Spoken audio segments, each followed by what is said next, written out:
चलें ठीक है, रेसिपी बनाना स्टार्ट करते हैं। यहाँ पे हमने ये अरबियाँ अच्छी तरह धो के काट के खुश्क करके रख ली और ये तुरई भी हमने काट के साफ़ सुथरी करके रख दी। ठीक है, अच्छा अब बहुत ही सिंपल मसाले जाएंगे, कुछ भी नया नहीं है, वही सब कुछ है जो हम लोग रेगुलर अपनी रोज़मर्रा के खानों में इस्तेमाल करते हैं। ठीक है, तो यहाँ पे मैंने 1 चम्मच भर के लिया है ज़ीरा और 1 चम्मच लिया है नमक, 1 चम्मच हल्दी और ये 2 हरी मिर्चें काट ली थी, साथ ही जाएंगी मसाले के, और थोड़ी सी पिसी हुई लाल मिर्चें। अच्छा, हमारे घर में मिर्चें नमक वगैरह कम खाया जाता है तो हमने कम डाला है, आप अपने टेस्ट के अकॉर्डिंग कम या ज़्यादा कर लें। ठीक है, साथ ही इसमें जाएगा धनिया पुदीना और टमाटर। ये टमाटर मैंने 3 ले लिए थे मीडियम साइज़ के, टमाटर इसमें थोड़े ज़्यादा अच्छे लगते हैं, और प्याज भी मैंने ले ली थी 3 मीडियम साइज़ की और इस तरह से साइज़ काट लिए थे। चलिए अब अपनी कुकिंग स्टार्ट करते हैं। इसमें हम थोड़ा सा डालेंगे ऑयल। स्टार्टिंग में मैं ऑयल थोड़ा कम डालती हूँ और आखिर में जब दम पे रखते हैं तो थोड़ा सा ऑयल उस टाइम पर डाल देंगे। ठीक है, अब यहाँ जो ये मैंने ज़ीरा, पिसी हुई लाल मिर्च, हरी मिर्च, हल्दी और नमक, ये तमाम सब चीज़ें इसमें जाएंगी ताकि मसाले के साथ हरी मिर्चों को अच्छी तरह भूनना है हमें।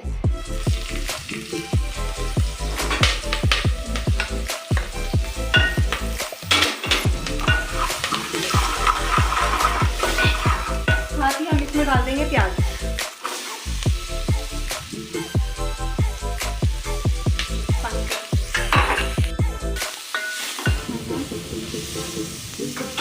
साथ ही हम इसमें थोड़ा सा पानी ऐड कर देंगे, बहुत थोड़ा सा।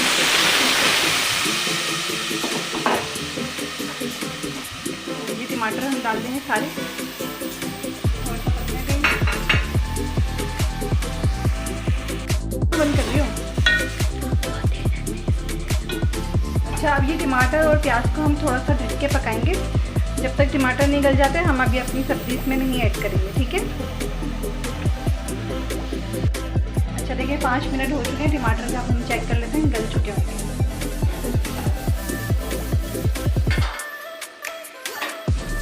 इनको इस तरह चमचे से थोड़ा दबा के पेस्ट कर दें टमाटर।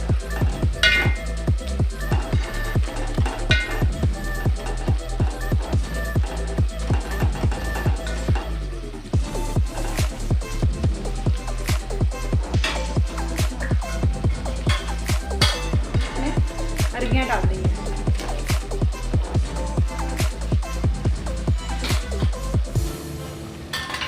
और साथ ही हम इसमें तुरई भी डाल देंगे। अच्छा, तुरई के बारे में तो हम सभी जानते हैं कि जब हम तुरई बनाते हैं तो इसमें हम बिल्कुल भी पानी नहीं ऐड करते, क्योंकि तुरई ऑलरेडी अपना बहुत सारा पानी छोड़ देती है, वही सारी सब्ज़ी के लिए काफ़ी होता है। तो इसमें हम पानी बिल्कुल भी नहीं डालेंगे और इसको हल्की आंच पर पकने देंगे। ठीक है, तो फिर मैं इसको कवर करके रख देती हूँ। हम ये देखें, इसको पकते हुए 10-15 मिनट हो चुके हैं, तो अब इसको चेक कर लेते हैं। आप देख सकते हैं तुरई ने कितना ज़्यादा पानी छोड़ दिया है, तो इसी पानी में तुरई और अरबी गल जाएगी। तो अभी इसको और पकाते हैं और साथ साथ इसके पानी खुश्क होने का इंतज़ार भी कर लेते हैं। अच्छा जी, तो यहाँ पे पानी अच्छी तरह से खुश्क हो चुका है और ये हमारी अरबियाँ बहुत अच्छे से गल गई हैं। अच्छा, यहाँ पे हमें इस चीज़ का ख्याल रखना है कि अरबी चूँकि अपना लेस छोड़ती है ना, तो इसी स्टेज पर जलने का खदशा होता है, तो थोड़ा ध्यान से पकाइएगा ये, वरना अगर ज़रा सी भी आँच तेज़ होती है ना इस वक्त तो ये नीचे से लग जाता है। ठीक है, अच्छा अब इस वक्त हमें करना क्या है कि भुनाई के वक्त मैं ये धनिया पुदीना दोनों चीज़ें इसमें डालूँगी। अच्छा, ये धनिया और पुदीना जो होता है वो अगर भुनाई के दौरान डालें, थोड़ा सा इसको डाल के पकाएं तो इसका फ्लेवर बहुत ज़्यादा अच्छा निकल के आता है। ठीक है, ऊपर से जो गार्निशिंग के लिए डालना है वो डालें, लेकिन भुनाई के साथ डालें धनिया पुदीना तो बहुत ज़्यादा अच्छा लगता है। अच्छा, अब शुरू में हमने इसमें ऑयल बहुत कम डाला था, तो अब मैं इस वक्त लास्ट में टॉपिंग पर डालूँगी ऑयल ज़रा ज़्यादा। तो टॉपिंग पे जब हम डालते हैं ना ऑयल, तो इसका जो ग्रेवी का टेक्सचर बहुत अच्छा सा आता है। ये देखिए एकदम से रौनक आती है खाने में, ये देख सकते हैं। हमारी तुरई और अरबी की मज़ेदार सब्ज़ी रेडी है। हम इसको 5 मिनट के लिए दम पे रख देते हैं। हाँ, तो देखें फ्रेंड्स 5 मिनट हो चुके हैं, ये अब तकरीबन रेडी है। इसको हम चूल्हा बंद कर देते हैं और डिश आउट कर लेते हैं।